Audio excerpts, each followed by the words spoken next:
тебя не уважают, а ты смиряешься. Ну, как это можно? Здесь нужно относиться к этому по-другому. Конечно, и смирение – это здесь тоже важно. И в какой-то степени порой вот это отношение окружающих, оно говорит об испытании конкретного человека. И если рядом с нами находящийся человек нас каким-то образом провоцирует, то и в этом и мы как раз должны показать в христианстве свою силу.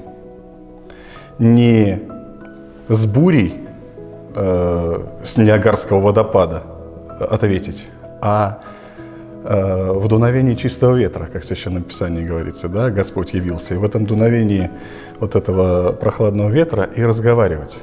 То есть все равно сохранять в своей душе мир. И это самое важное.